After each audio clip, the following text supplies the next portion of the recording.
everybody. Welcome to the Francast. We are here to talk about more episodes of The Nanny.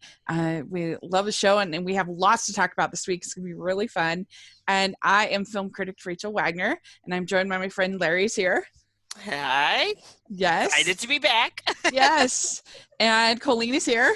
Hello. Thanks for having me again. Yes. This is fun.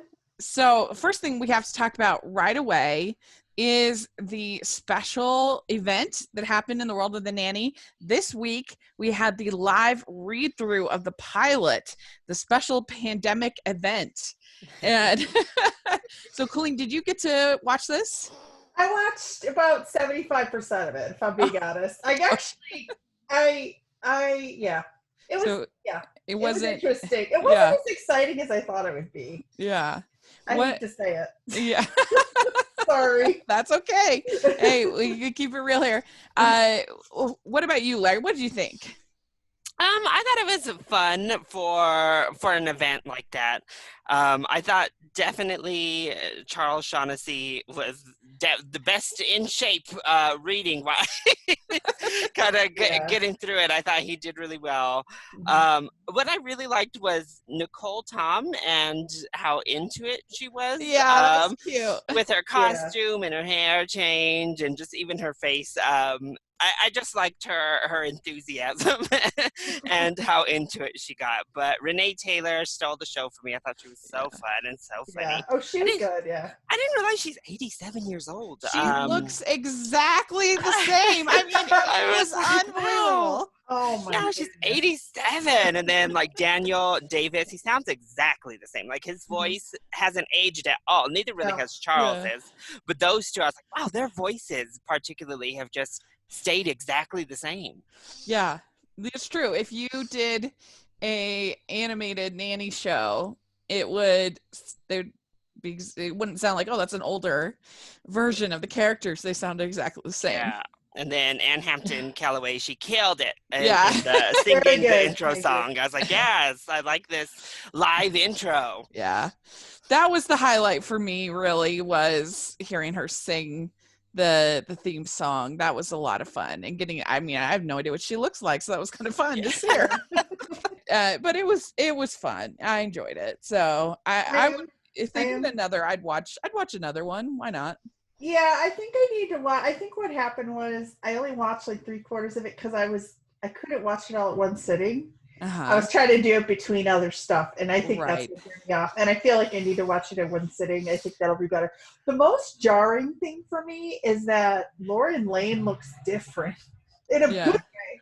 I love her haircut. I mean, she looks more fresh and modern now, which she's much older. I just looked up her age. She's 59. Nice. That she did on the show. Well, and those, like I said, those glasses were very fashion forward. It looks really, really fresh. I liked that a lot. Yeah. I was like, wow. And I liked the hair color. It was like a white blonde kind of color.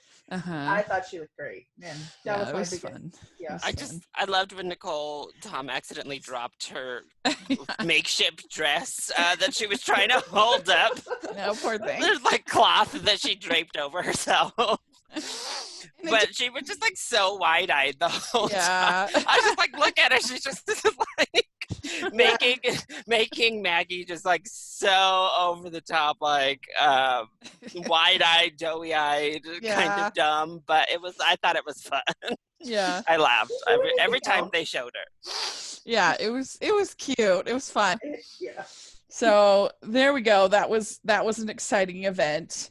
And we're going to talk about 3 episodes in season 1 today. It's episodes 8, 9, and 10. And these are interesting episodes. We got a lot of fashion in these 3 episodes. Yeah, we did. This was not like last week. Every single one, I'm like, oh my gosh, I'm having to constantly write down what she's wearing. Me too. Yeah. That's most of my notes, I think. Clothing choices. So the first episode is just called the Christmas episode. And one of the things I want to say right off the bat is that they do briefly mention there's a few jokes about Hanukkah and the menorah and a few things, but I kind of wish that the episode had, because she's supposed to be basically part of the family. Yeah. And I kind of wish that the Sheffields as a family had made some kind of effort to participate in Fran's traditions. Like it would have been really cute if they'd had a little, I don't know, like a menorah on the mantle or something like that, instead of just kind of mentioning it, being like, hey, you can take Christmas off, yay. Or you don't have to take Christmas off. Work, because we know you don't celebrate it anyway. Yeah. But I don't know, what did you think of this episode, Larry? So I thought it was an overall cute episode. So much Christmas fashion. Speaking of that, there was just everything she wore. I was just like, oh my gosh, this Christmas wardrobe. Yeah. But it was a definite cute little episode. I didn't love the end of the episode. It was a little bit much for my Grinch heart. But throughout the rest of it, I thought it was fun. Yeah. What did you think, Colleen? Enjoyed it. I thought it was a cute one. I agree about the end. It was a little much, but the part, as a kid, it looked like it was a Catholic church. I can't say for sure, but with their confessional, I assume it's Catholic. I grew up Catholic, and confession is kind of a sacred thing. Right. And I felt a little, not disrespected, because personally I don't go to confession anymore, and I'm not really practicing, but my father was a really big stickler on it, and it's kind of a special sacred thing, and for someone, just a stranger, to go in who's not Catholic, I felt like that was a little much for me. I kind of wondered about that, and because I'm not Catholic, but I kind of wondered about that, and I think they even say that it's St. Peter's Basilica in New York. I think she used to joke about, that's Father Donahue is down in Boca or whatever, and he has to manage. But yeah, I can totally see that for sure. Everybody knows I love me some Christmas, so I overall enjoyed it, and I thought it was sweet, and I thought Gracie was really pretty sweet, and the whole thing we'll talk about Fran and the vase was pretty fun. But it starts out Fran is taking them the girls ice skating, and you see Grace in her cute little dress, her ice skating dress. And so then we have them introducing Fran to Christmas traditions. That's when she makes a few jokes about Hanukkah, but she's decorating the tree and she puts on the tinsel too early. And I actually feel very strongly about this. And people who have listened to the Hallmarkies podcast know that I think there is a definite order to how you decorate a tree that makes it look way better. Yes, I agree. Yes, because what you want to do is you want to have just some plain bulbs, some plain ornaments in the deep down in the tree.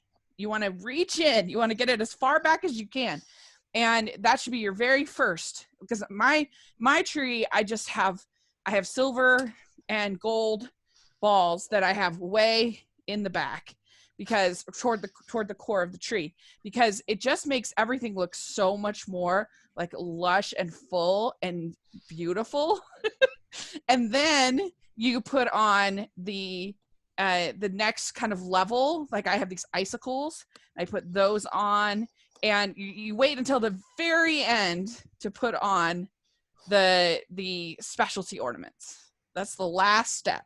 So if you have an ornament of New York City or something like that, that's the very last that you do. Otherwise it just doesn't look as good. It looks like it's all just kind of placed on the outside. And so I agree with Mr. Sheffield on this very much. So you don't put the tinsel on first, for sure. So we're yelling at Fran right along with the family. But and so basically we find out that Mr. Sheffield is going to be gone because they're doing this benefit in Washington, D.C., I think. and they are going to celebrate Christmas early. And this is very upsetting to Grace. And this is not a problem. This part is not a problem for me because we almost always celebrate Christmas at weird times at my house. Yeah. because usually my parents are going to visit one of my siblings with grandkids. And so I'll either end up celebrating Christmas either late or early, one or the other. And but I guess maybe for kids and to Fran, it's kind of upsetting because she has this very idealized view of what Christmas is supposed to be like, and also the fact that the kids don't believe in Santa. That's very upsetting to her. And I don't know. What do you think, Colleen, about Fran getting kind of introduced to Christmas? I mean, I don't know if the Sheffield's are the ideal. It's not you have a beautiful tree and a beautiful home, but it's not an idyllic Christmas in the sense of the emotional part of it, because I feel like Maxwell's always so disconnected. I know it's how he's written, but for me, I mean, Christmas is not just the lights and the ornaments of the tree and the presents, obviously, and the food. It's the family around it. And my family's in Ohio, most of it, and I don't see them every year. So I take advantage of the times I am home. It's usually every other year is when I go back. Yeah. And when I'm not there, I go with friends or whatever. It's not the same, and that's fine. I mean, it's just more cost effective for me to not travel every year back to Ohio. But I don't know if it was the ideal introduction, but I thought she was a good sport with it. But the Santa thing, just I don't remember when I stopped believing in Santa. Do you guys? Yeah, I guess we should older than Gracie. Yeah, I was probably like 8 or 9, maybe. I don't know. That's my guess. Should we have put like a warning? Small children warning. Oh, I'm sorry.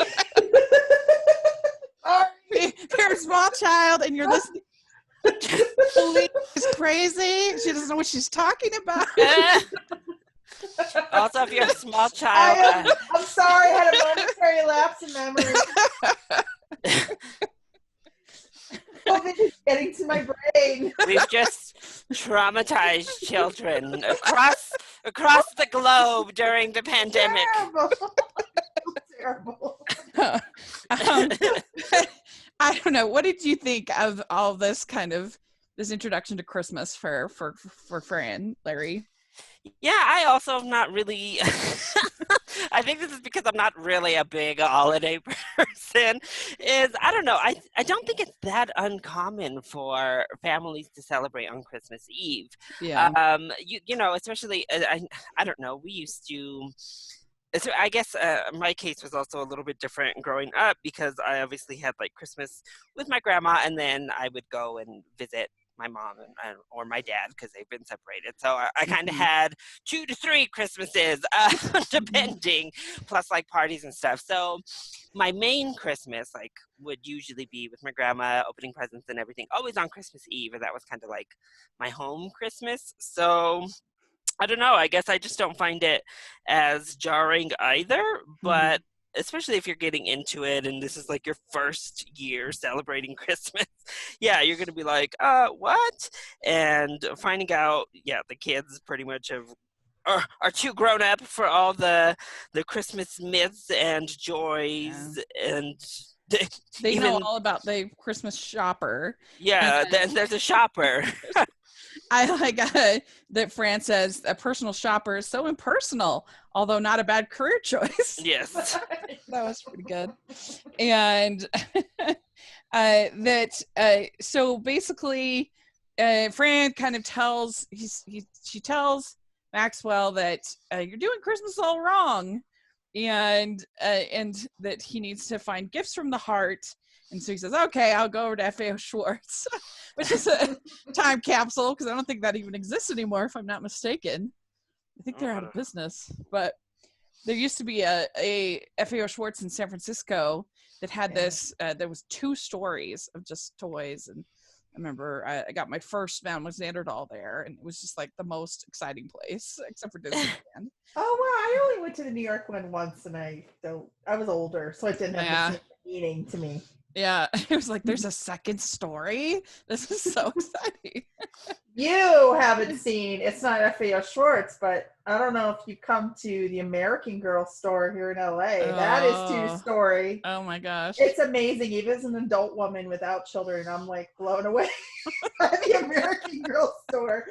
It's amazing. Oh, now I wish I had gone in because I passed by it, but I was just in LA for my birthday. Yes, and we were at the Grove. You have to go. Like right across the street from the Britney Spears exhibit that I was going to.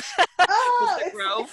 And so we were just killing time walking around waiting to be able to check into our Airbnb. And I saw it there, but we didn't go in there. Now I'm like, I should have went in there. Oh, it's like amazing. My sister and I discovered it. My sister's just turned 60 the other day, and we discovered it a few years ago, and we're like, it's amazing, like how much money you could blow on a doll and all the accessories and the furniture and everything you could think of, Rachel. I don't know if you know a lot about American Girl. Oh, yeah. No, I had Molly and Samantha. Oh, you did? Growing up, yes. Oh, then you have to, next time you come to LA, that's on your list. Now they have so many. It used to just be like Molly, Samantha, Kirsten, and like Felicity. There were a few, and then now it's just like everyone has one. There's like one for every human. You could have your doll's hair done at the doll salon, and if your doll has an injury, you could take it to the doll hospital.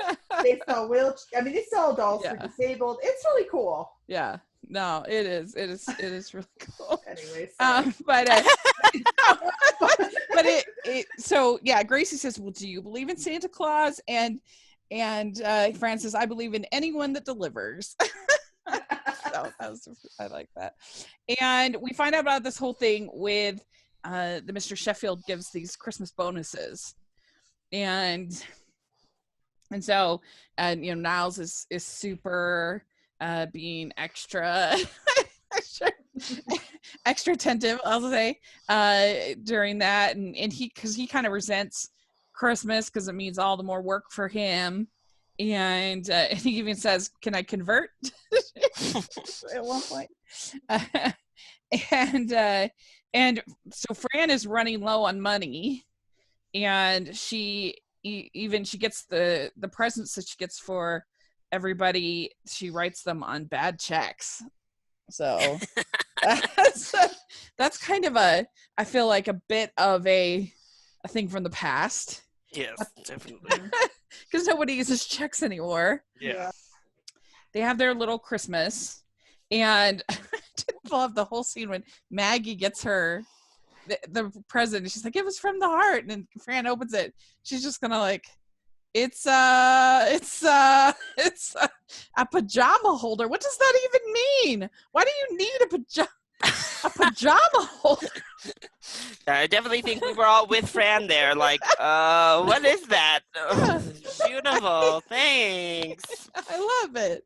Yeah. I did love that Mr. Sheffield got Grace that scream. That was hilarious. And that was like a callback to one of the previous episodes. Yeah, because she had mentioned it when they were going to the museum, I think, or I think it was imaginary. Was it imaginary friend? Yeah, talking about her therapist. Yeah. And so they were. I thought that was so cute, and I love how she punched it. When he was like, "No, I can't stay," and she just like punches it down and goes and sits on the couch. Yeah, and then you see that Fran first sees Niles' check, and she's like, "Whoa," like four figures or whatever.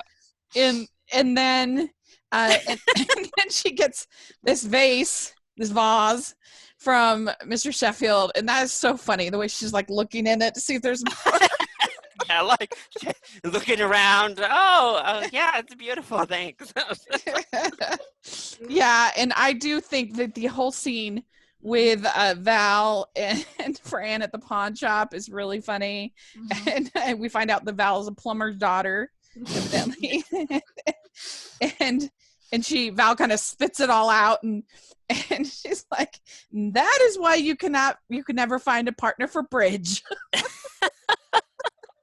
Made me laugh. That was good. And so Then we have the Mr. Sheffield says, I hope that you cherish the vase as the children cherish you. And so then she goes back and she pawns her grandma's watch, or grandmother's watch, in order to get the vase back. And and then you have Niles, and he says that he tells Cece, oh, I did forget one old bag. Yes. And he also gives Fran the Bible at the church. It says, this ought to bring you up to date. Yeah. I was like, that was like my favorite Niles line too. Is oops, it seems I did miss one old bag. When Cece walks in the door. and it ends up their flight is delayed, so and that's something you could never have that whole plot line now. Like leaving the airport because you'd have to go through all the security. And there's no way for 3 hours that you would do that. And so he leaves, and I did like Niles' line. We finds out that that Cece is flying by herself. She says, "There goes the friendly skies." And he's like, "Oh yeah, she should be up in the air by now." There goes the friendly sky. And so yes, we have this whole scene with her in confessional. And I mean, I don't know. Is anybody allowed to go into confessional? Like, if they want? I mean, I guess you could walk in, but I don't feel like there's a. Yeah, I mean, you can walk in off the street and go to mass and walk into confessional when they have hours. It's not open all the time either. Usually, it's open before mass, like that was. And I mean.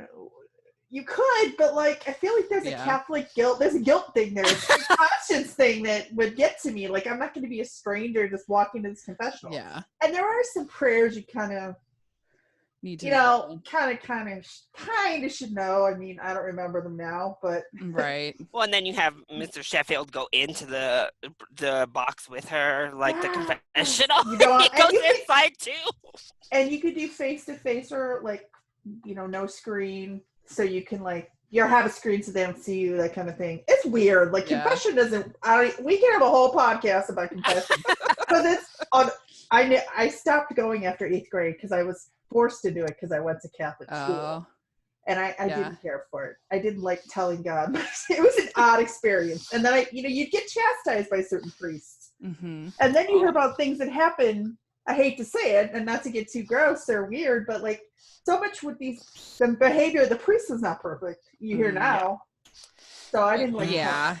I mean, I don't know anything about that at all. But yeah, I get what I think that it did feel weird. A little irreverent to me. Yes, that's the right word. It was just irreverent. And then the Santa that Cece is very rude to. And I don't know why you'd have a bell ringing Santa inside, like, you know what I mean, like inside the gate. Like you do have, usually they're in like a pub, more people coming and going. Do they put them at airports? I guess I never fly around Christmas time. I have flown up, every other year for the last. Yeah, I was like, years. Do they put Santa Claus at the airport? That seems like a horrible place actually to put. Yeah, I mean, if there were. It's not pleasant. Like, you getting to where you're going, and traveling itself is fun, but the airport experience is not pleasant. It's when you're kind of on edge, or like trying to move. You don't want some Santa Claus standing there ringing a bell. I would probably be like, CC2. Well, I mean, especially you wouldn't want to be at a gate, because the gate people are just like, if you're a bell ringing Santa, you want to be in a spot where people are coming and going, so that you have a chance to get donations from as many people as possible. Not people just sitting there for hours. Yeah, exactly. Yeah. So I don't think that was a good plan on that Santa, but evidently Susie let him have it, and he's there in the hospital room, and the end, as you said, they go, hey, we don't want to spend Christmas alone or whatever. and they look over and Santa is gone, and they're looking outside the window and it's magical and whatever. And then you see a little like Merry Christmas from the nanny. Oh yeah. thing. I always find it so weird. So one of the weird parts about that to me is like where she closes the back of Mr. Sheffield's gown. Oh yeah. And part of me is just like, what in the world? Who would just be laying there and let him just be laying there like that with his children sitting? Right. Like, you know, that you wouldn't pull the blanket, you know, the doctor or the nurse before anyone came in would have pulled the blanket up. Clearly, so that was one of those moments. I was just like, oh gosh. But yeah, it was exclusively for the joke. It made no sense, like in like, reality. What? I agree. With his kids sitting there? Okay. All 3 of these episodes I thought were more saucy. Were For more sure. than the previous ones. Yeah. For sure. Yeah. Some of the lines I really liked in this one, we mentioned that. I did like Niall when Fran is like questioning him and he's like, did you think the keyholes polish themselves? And then I like when they come back at that later and he's like, no more polishing keyholes for you. When they ask her about like what she wears to bed or something, and I was like, oh. I also liked Fran when he asked her, don't you have a credit card? She's like, not since my little run-in with Edward Scissorhands. Oh yeah. I love that when I wrote it down. Yeah. And then I forgot what they said about Santa Claus, but I like that she's like, well, the man gets out of the house once a year. Live and let live. Oh, when Gracie's like, oh, does Santa Claus wear red lipstick? Because, you know, she brings out the cookies like, oh, look, Santa took a bite. Yeah. And Gracie's like, does he wear red lipstick? She's like, the man gets out of the house once a year. Live and let live. Yeah, that's right. So we have a lot of fashion on this episode. Oh my goodness. The greens, the olives, the reds. So it starts out with a gray turtleneck. Like I did not realize until I started paying attention that she wears a turtleneck in almost every outfit. Yes. Like that was always a turtleneck. Always a turtleneck. But it's a gray turtleneck with a black jacket with white embroidery and a black skirt. When it first starts, when she's taking them to skating. And then we have a red turtleneck with a green shiny blouse with a red and green print vest. Oh, it's terrible. With gold buttons and a red skirt. And then those red paisley, tights. Wasn't it? Was it like a paisley design? It was so bad. It was really bad. Oh my gosh. Yeah. I don't know why those tights like took me out too with those red tights. I was like, whoa, I don't know. This whole outfit is just out there. Yeah. She was going crazy with pantyhose in this. Oh my goodness. Those things. Because then she had a black turtleneck with a pink coat that she wears briefly, and then she takes off the coat. And there was a vest with green, yellow, black, pink, and purple diamonds, and gold buttons, of course, and a green skirt. There was like this olive green skirt she wore. Yeah, it was the olives that was weird to me too. I don't know why, because she kept doing like off greens, like they were never. Yeah, chartreuse almost. Yeah, she just was really wearing some weird greeny gold tones a lot. And the colored tights is too much. I mean, I think the most I've ever worn in my life was like a gray color. Like that's it. I never neon black, gray, nude. That was like all I ever wore. Well, yeah, and that's one thing that has totally changed. I mean, it used to be that if you went out in a public place, if any kind of skirt or you wore nylons, you had nylons on. That was just a thing, and now I feel like that's. Nobody wears nylons anymore. No way. Thank goodness. They're such a pain. Thank goodness. Oh, they're the worst. They are the worst. And you always had, when I was in those weddings I was in, you always had to buy a second pair, especially if they picked a weird color. You always had to buy a second pair. Oh, because they run. And you had to have nail polish, clear nail polish. You know that, Larry. Clear nail polish stops a run. Yeah. I did know that, actually. We had to wear, and now that they don't have the rule anymore, but when I was on my mission for my church, all the sister missionaries were required to wear nylons at all times, unless you were in a really, really hot climate. Then you didn't have to. But but it was the worst. I hated them so much. I still have a bunch. I haven't worn. I can't remember the last time I put on hose. It has been years. Yeah. So it furthered the women's movement more than almost anything else in my book. Getting rid of the nylons. But I mean, a certain generation, they would absolutely swear by them.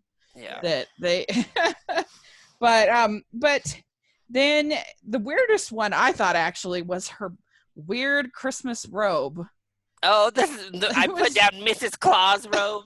Oh yeah, so odd. Like it was a cranberry kind of color, but it had this weird lace on it, and it just looked like.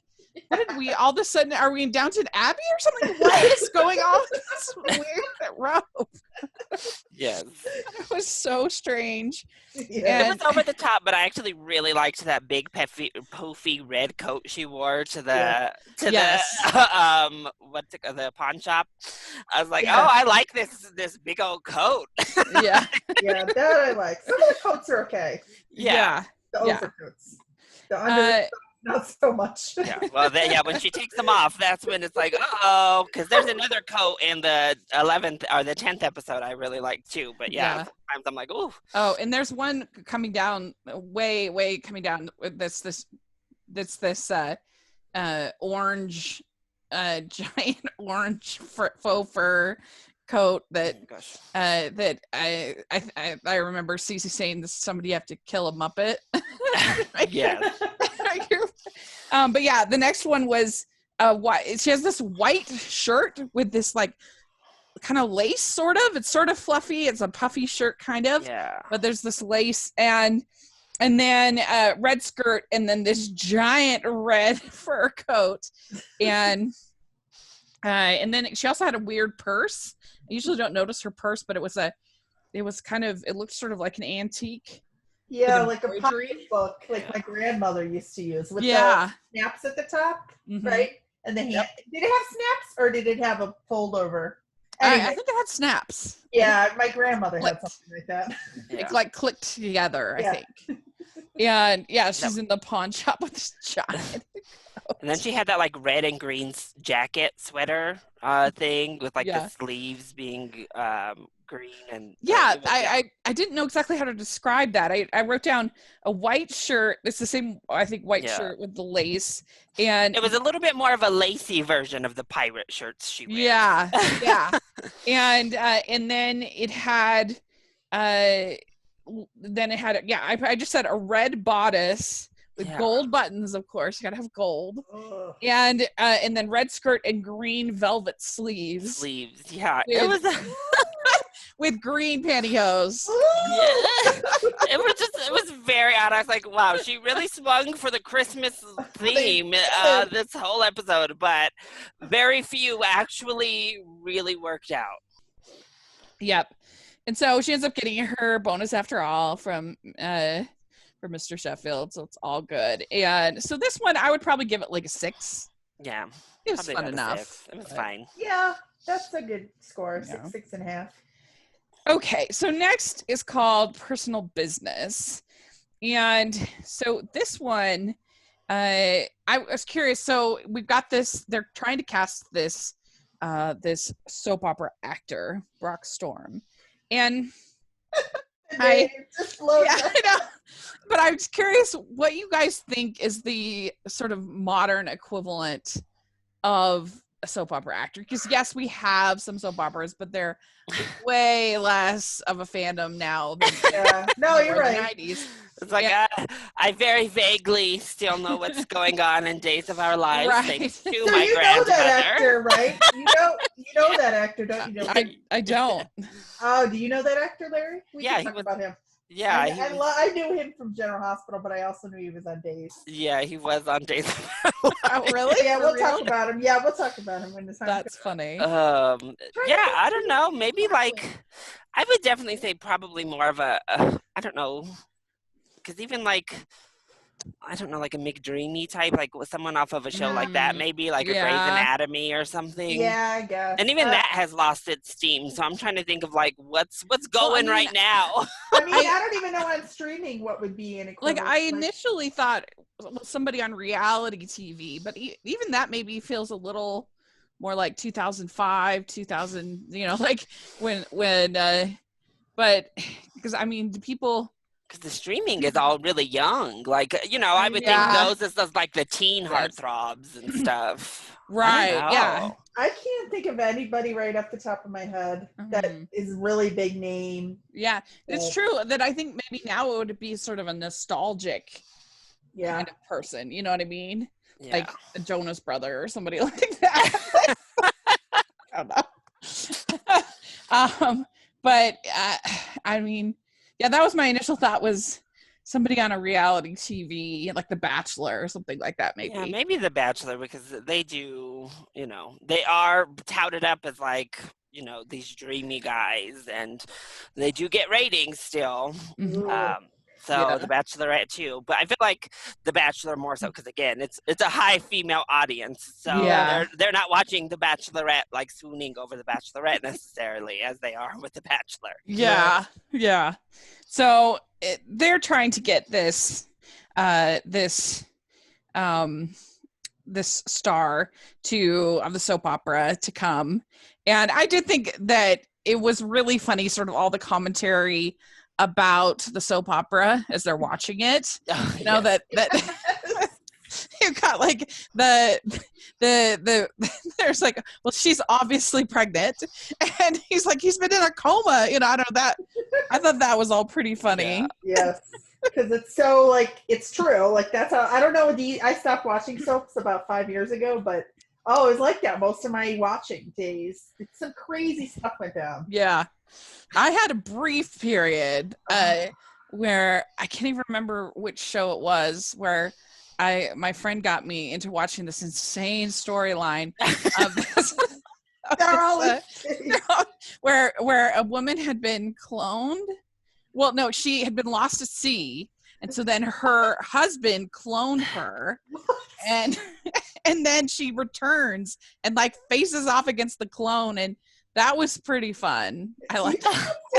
I don't know what episode. I don't know what network that would have been. Yeah, on. I think it was Bold and the Beautiful, but I'm not sure. See, I never watched that. Yeah, don't hold me to that. But you could have had. I know there was like people with split personalities. One character would like to live at like 25 personalities. You know, there were long lost dead sisters and brothers that come up. I mean, I think honestly, the closest we have to that now is Hallmark. Is as far as well, right, and all the Hallmark, all the soap people are on Hall. I mean, we talked about that one time. How many? I mean, there's like we get even 30 plus actors on Hallmark that are now in rotation that were soap. Yeah. Oh no, it's true. Even just this last weekend, you know, Natalie Hall was on soap opera. I guess I don't think of Hallmark as being so outlandish. I guess when I think of these outlandish scenarios, I think of Lifetime still. You're right. When I think of people turning and fighting their clone or something, I would think of like, Lifetime. Reality show, like something like on TLC, you know, something you'd see on TLC. Just for this sense of romantic escapism. Definitely. It's like it's a cozy version of it. But Lifetime's the opposite. They want to scare you. They want to put you on edge with the romance. Like, don't trust him. Don't trust him, girl. He could turn at any moment. He's after something. That's like a fail attraction romance. It's just like a forget the crazy, just the romance part. Yeah. So there was a couple of fashion that actually kind of worked into the dialogue. So we'll talk about them a little bit early, but when in our breakfast scene, so she comes down and it's more of a kind of silk-like fabric than her typical puffier robe, and she says, "Oh, I went to Victoria's Secret. They had a sale." And then she says to Mr. Sheffield, "I got some other things, but that's my secret." So that's what I'm saying. All three of these episodes, I felt like were a little bit more flirty and a little more like that. And then you see Maggie coming down in the same robe, and she's like, it's buy one get one free. That was cute. And then they're talking about the Victoria's Secret catalogs, and like, I was like, that feels like a dated thing too. I don't know. For sure. Oh yeah, that's true. That's yeah, Brighton is like, oh, can I have the catalog? And I was just like, after I'm done with it. Yeah. And you're like, oh, yeah, that's definitely a dated thing. Well, by way of the internet, things like catalogs kind of went away. And also another thing that's totally gone away is the sort of the frustration about the phone line.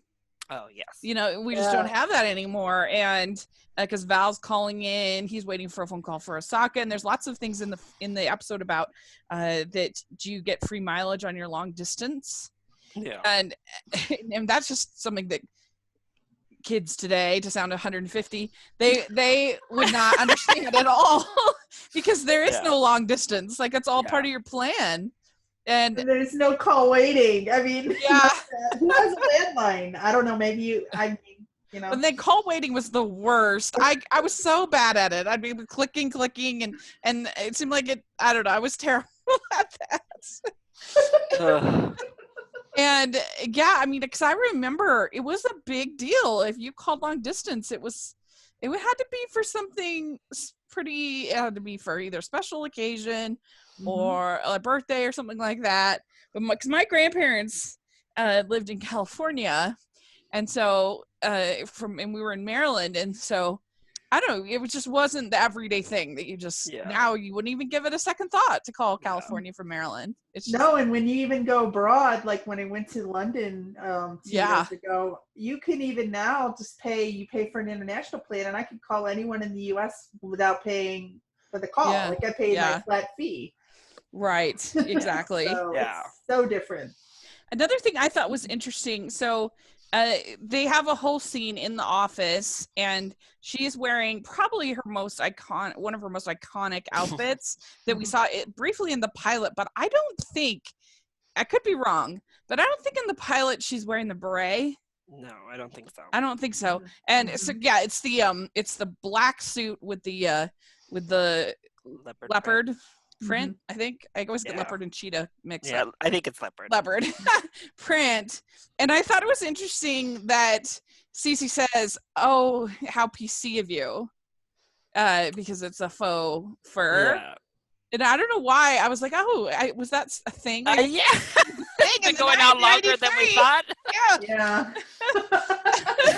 It's just, well, it's not PC, it's JC for Penny. As in Penny. Right. Yeah. My favorite lines from her easily were, one was at the breakfast table, where she's just like, so what you're saying is, if you have business, I should keep my personnel out of it and not let you, and let you go out in that tie. That was good. I was like, I thought that was good. And then when he leaves, she's like, he's totally going to change that tie. And there's this, there's that whole, like, hand moving back and forth. Throughout the episode. And then in here, what did she say? Oh, and she's like, oh yeah, Cece, I like your outfit too. She's like, thanks, it's Adolfo. And I was just like, Hitler. And walks away. I was like, oh. Yes, so then we get to meet this Brock Storm, and it was pretty funny, I thought, that he didn't know how to spell Oklahoma. Okay, and he's like, Andy Andy doesn't make me spell anything in his place. Yes. And I thought, okay, they haven't done a Cats joke yet. Yeah, I was like, is this our first Andrew Lloyd Webber joke of the series? Yeah, because it's like they become a staple of Maxwell's repertoire. But I was like, I think this might have been the first time we get an Andrew Lloyd Webber name drop in here. Yeah, I did also like the line where he says, they've already named a sandwich after him, the Brockwurst. And Jeff was like, he's like, OMG, I've eaten him. He's delicious. Yes, I liked that line too. That was good. And I think today I totally took that a different way than I would have when I watched it live. Yeah. Whoa. Yeah. That's probably the raciest line of the whole episode for me because I just said it a different way. And so then she shows up in this ridiculous outfit. It's like a tube top with this black, it's kind of fluffy, like, and then the black pants. And he's very excited. Brock's very excited. Because she had a coat on, right? And she just like shablams it off. Like she just like dramatically throws it off of herself. I think it's the same pink coat. Have you all seen well, I know her also just from like watching concerts, but have you all seen Selena, the movie? Yes. So it is very reminiscent, actually, of a Selena outfit. Oh, yeah. Selena just has like a little black hat on, and then I think it's the same kind of tight pants. But in the movie, it's like a Beady Beady Bum Bum montage that she wears it. And they don't show it for too long, but that's instantly what I thought of. I was like, oh, that kind of looks like one of the iconic Selena outfits. Yeah, that's true. That's a good point. I never thought of that, but yeah. But it's like a crinkly, almost like flowers. They almost look like crinkly flower, like little midriff halter top. Like, I don't know, not halter, but like a mini crop top. A tube, yeah, tube top. Well, and so he says that Brock says that he will agree to work with them as long as he is one of his three. Missing that he wants his nanny. And Mr. Sheffield is aghast. What does he want with my nanny? I can't believe it. Yeah. And he's like, get someone else to take care of his children. Yeah. And I find the whole idea repulsive. And I also liked that Cece calls her Frenella. Frenella. It's like a... And then what does Fran call her back when she comes back in? Because I don't know. God. She does another Ella back at Cece, but I can't remember what it was. But yeah, that was a great moment. That's also when like, Cece's like begging him to do it, and Niles walks in and way to play hard to get, sir. He's just like, I won't do it. Yeah, that was good. And so. Also, you have you have Niles also. He's like, I fell, sir. I'll try to walk it out. And then when he's walking back out of the room and like looks at Cece and is just like, oh, like starts limping. Yeah, and Cece says you'll be doing her a favor instead of pimping her out. Oh yeah, no, that was so. Yeah, she's like, oh, she wanted to do it, and Niles is like, so what you're saying is you'd be doing her a favor instead of saying pimping her out. And then he feels bad again. Yes, and I really also that when Mr. Sheffield says, isn't he the phoniest human being? And Niles says, does that include Miss Babcock? Yeah. But and then you also have a cute little scene between Maggie's there, Fran, and Val. And she says that if you included a bathroom, you could sublet her closet. That was cute. Yeah. And they now says to Mr. Sheffield, are you worried that she will have a good time or a bad time? Yeah, that included a racy scene too, where she's teaching Maggie where to put the perfume. Oh, right. It's like right between the eyes, the brain. It's very important. Oh my goodness. Yeah, and of course he's the worst. He's awful. Yeah. Oh. Yeah. Gross. And so she's not gonna let him mess with her, and she says that guy was only interested in one thing. My father was finally right. Yeah. And he says, we're not going to allow him in that play. She says, too bad, because now he can really hit those high notes. Yeah. I like when she's sitting there with like the little peanuts and just like, what am I doing? Take this away from me. It could easily turn into a 10-pound binge. Yes.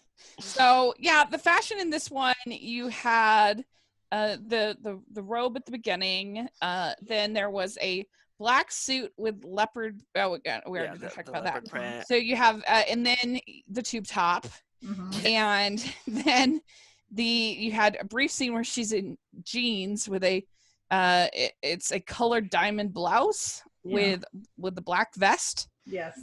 And then there's a white robe with a fluffy pink paisleys all over it. That's when they're in the in the bedroom with Val. In it. Yeah, and then there's their big bada boom kind of outfit is of course black turtleneck, long sleeves, black shirt, and then she has a sparkly multicolored sequined vest. Yes. And then it has sort of colored diamonds on the back and black pantyhose. So it was pretty. I was actually a little bit shocked. I was shocked she didn't have a dress for the big date. You know, I was like, oh, we're still doing the turtleneck and the vest, and the skirt. Yeah. I don't know. I in my head, I was like, oh, I don't know. I would have expected a dress for this big date. I agree. You know, but they invested in those turtlenecks. They were going to get as much wear. And then they have like a little zinger moment at the end where she's in that red, orange, and green sweater again. And I'm like, oh no, the sweater returned.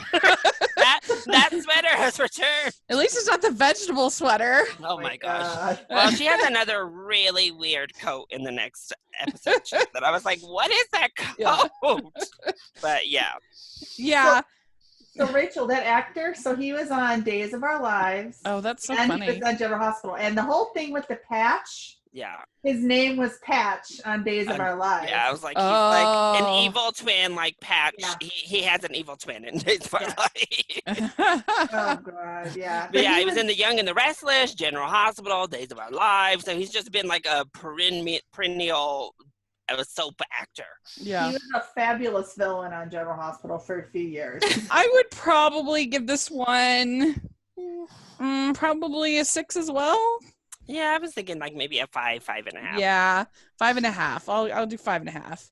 I would say 6.5 just because I like Stephen Nichols, that actor, and he played up the soap. He was extreme soap, and then he did that well. So for that, I'll jump. Even his intro, like his singing is big over the top, like dramatic acting. Yeah. Well, we'd like to take a second from this episode of the podcast and talk about our sponsor for this episode, the good folks over at Skylight Frames. And right now, we are all trying to think of Mother's Day. It's coming up, and trying to think of what we could get the women in our lives. And Larry, I know you live with your grandma. Is that something that's trying to figure out the perfect gift?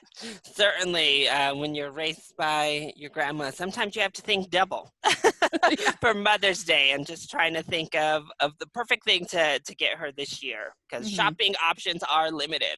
Yes.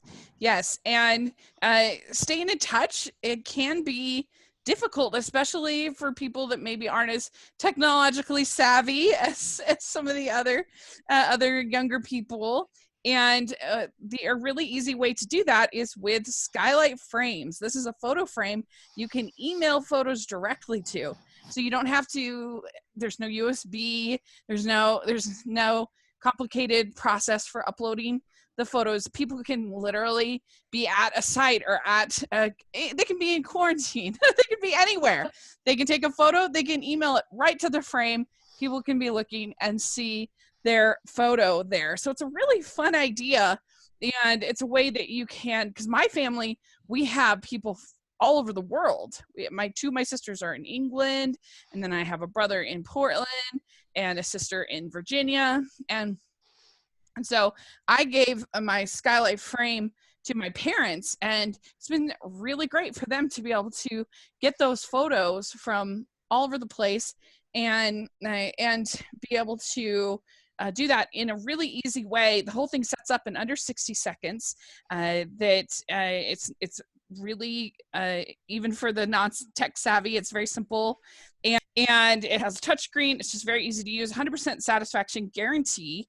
If you don't love your Skylight Frame, they'll offer you a full refund. You can also, if you're giving it as a gift, you could preload it with photos, so that it would make a nice like wedding gift or, in this case, Mother's Day gift. You could put like all the grandkids or all of different kids from different for different times of their life, and it would just be really, really, really fun.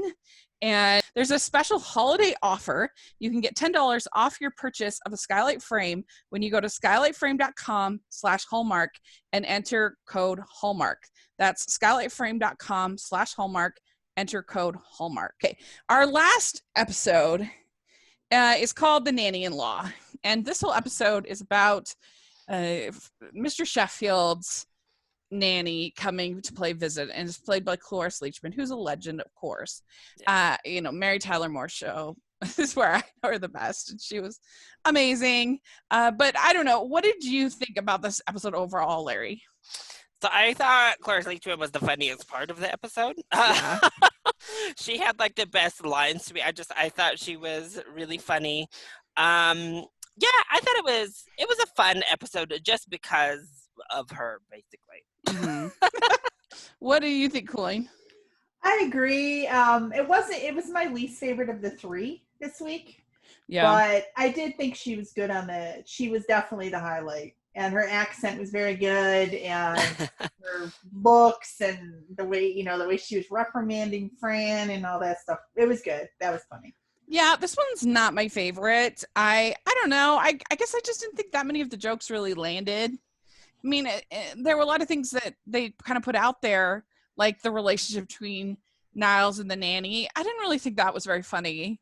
I was just kind of like, okay. And there were a few funny stuff. We'll talk about them, but this definitely, I agree, this is my least favorite of all the ones we've talked about, I think. Okay. Is this episode, personally, so far. But yeah, I mean, Cloris Leachman, like I said, I absolutely love her character in the Mary Tyler Moore Show. Phyllis, she's such a snob, but in a really funny way. And there's obviously going to be a clash because she's a traditional nanny who is used to things being done, in a normal way. And so here Fran with her different ideas they're going to clash. And I did like the line when they're talking about his plays, Mr. Sheffield's plays, and Fran says, it's not so little. He lost over $1 million on the last one. And oh my gosh, I loved when she first meets her and Fran walks up and is like, Niles, take her jacket. She has a sweat mustache. Oops, my mistake. Yeah. Yes, I also think it's funny that they threw in a little thing that evidently Cece's sister is named BB. Oh, that was funny. And then her mom is like Dee Dee or something. Yeah, like.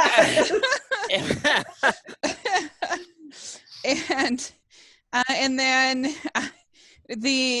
there's starts out with a breakfast scene where Fran is kind of scolded by Nanny Mueller about that in my day the nanny ate with the other servants and some of the other things. And the best part about this whole episode to me was when when Fran is in the kitchen singing "In My Own Little Corner" from Cinderella. That was funny. Yeah. And she tells that my people invented guilt. Yeah. I don't know. Did you guys like the Niles and the nanny thing more than me? No, I thought it was creepy. Yeah. It was just kind of like, I don't know, especially, it's like, how much older is she? If she was 30 or whatever, I don't know. It was like, yeah, okay. She's got to be in her 90s now or late 80s now. So yeah. I don't know how old he is. No, but yeah, even in their characters, because he was talking about like, oh, the nanny and the butler's son. And I was just like, oh, I don't know. It was a weird dynamic right off the bat. Yeah, and she said that, I was 30 or something like that, I think, when they were upstairs. And there's a pretty famous line in this episode where Fran says that about the fat bear that can't even get through the doorway every time he has a decent meal, and who in his right mind calls a boy Winnie, let alone the poo. Far be it from me to poo the poo. Or Yeah. the poo. That was good. That was the whole Winnie the Pooh thing I thought was funny. That was funny. Yeah. And I also kind of loved how Cece just loved Nanny Mueller so much. You're just like my nanny. Like at the end where she just like gets hiking her and Mueller's just like, okay, like and shoves her away. She's like, get off me. Okay. Well, and she puts the kids in the nautical uniforms or whatever, and Fran says, well, looky here, look what we got here. It's the Von Sapp family. That was funny. I wrote that down. And I forget who says it. This has never come between a man and his nanny. I forget if that was Niles or one of the nannies that she Oh yeah. Like in their little park group. Yeah, that was weird. Oh yeah. That was kind of weird.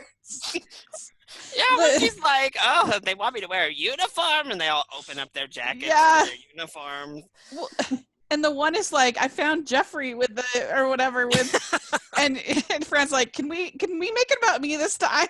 It's like, what? Yeah, that I do love though. I think she had it on just briefly, but I loved how she looked in that pink coat in this episode. Yes, I thought I her like that hair. coat. Oh, her hair looked amazing in that scene. I loved the coat, this bright pink trench coat. Yeah, that was I good loved together. it. I was like, yes. Yeah. I mean, that coat, if the color's a little crazy still, but that coat is timeless. I have a black trench coat I wear. I mean, now Yeah. I love trench coats. Anyway. Yeah. Yeah, I thought that was like one of her more fashionable moments. I was just Yes. like, oh wow, she looks great here. Yeah. Yeah. And then at a point, so Mr. Sheffield is going to tell Nanny Mueller to leave, and then Nanny Mueller's like, oh, remember that time I saved your life pulling you out of the river or whatever? Breathing life back into your lungs. Yes. And so, yeah, and then finally she does leave, and they kind of make up, her and Fran, and that's kind of the end of the Laura's still be like, oh, I can stay? Not a chance. Not a chance. And you also see Fran in a sexy nanny. Oh, we yeah. see her in the unsexy nanny outfit. Yeah. But yeah, it starts out, as far as the fashion, she's got white turtleneck, black jacket with white edging, and then this bizarre, like, white, like, image of a child or something. Like, People on there's like white? two kids or people on her shirt. They look like paper cutout people, like Yes. paper Yeah. dolls. Like, it reminded It's me. so weird. It That was reminded the me weird one. of the, like, creepy images in the movie Us. You know, Oh, like, yeah, I mean, it is like that. It was a weird jacket. I was like, it was what the is same that? designer who designed the fruit vest or Yeah. whatever. it was creepy. I'm like, what is this weird jacket? She had a red skirt on and that, and then there's her next outfit was a gold vest with that same lacy white shirt and a kind of a bronzy colored skirt, and then she had green nylons on. Yes. Oh, no. No. And then the pink coat. Yeah. She had like purple gloves and a black turtleneck. Yeah. In there, and then there was the nanny uniform, and then there was a pink robe with like fluffy flowers kind of on it. Yeah. And then the sexy nanny uniform. And then when they're being like, I'll be back, I gotta take this off, and he's like, oh, do you? Yeah. So they're doing a pretty good job of kind of setting those little, kind of building up that tension, that sexual Wasn't tension. just him being like so jealous in the last episode, him like waiting up for her and all that. Yeah. And now we're getting these little moments. Or yeah, when they're having like the discussion about like, oh no, he picked me up off the street, and he's like, oh no, I tried her out for the weekend first. Yeah. And like with Nanny Mueller. Right. Like, when she looks at Gracie and it's just like, dear, or Maggie, and she's like, are you going on the stage, dear? And she's like, no. Oh yeah. So, and she's like, then there's no need to be made up like this. Like, and That then, is like, true. wiping her face. They do keep throwing in little hints about the Eddie Yeah. In all, I think all three of these episodes, they've said something, whether he's on the phone or something. So I guess I don't remember if we see Eddie again. I don't think we do. I think it's just in the 2 episodes, but they try to make it seem like this was a long-term relationship, evidently. Yeah. At 14. I mean, really? Yeah. Yeah. I liked the moments of Nanny Mueller like running around like reprimanding people. That was like my favorite parts of this episode of her little quips to random people throughout. Yeah, so I would probably give this one, I don't know, most of it fell flat for me. I'd probably give it like a 4.5. Yeah, I was thinking like a 5. Mm-hmm. I was thinking like a 4. Yeah, definitely not a fan. So this was maybe more of this 3 set wasn't our favorite, but you win some, you lose some. But we certainly had a lot of fashion to go around, though. That's very true. So every episode. Let us know your thoughts about these 3 episodes, and also your thoughts about the departure of nylons pantyhose from fashion. Do you agree with Colleen and I? Oh, and did anyone watch? That's ever happened? Yes. And then, of course, did anybody watch that table reading that they did? Yes. And what were your thoughts on that? Did you like that? Let us know. We'd love to hear your thoughts. And we are working on getting this as a standalone series. I just talked to our advertiser people and everything this week. And so, but for now, it's on the Hallmarkies podcast. So continue to check that out. And also, if you can share it with, with your friends and fellow Nanny fans, we would be so grateful. Also, if you can put in your reviews, if you're listening on iTunes, that helps us out so much. And if you're listening on YouTube, give us a thumbs up, subscribe to the channel. And we just got over 1,000 subscribers. So for Hallmarkies podcast YouTube. So yay. And then we also have our Patreon group, which is so important right now. It's so great. And we also have our merch store, which is so exciting.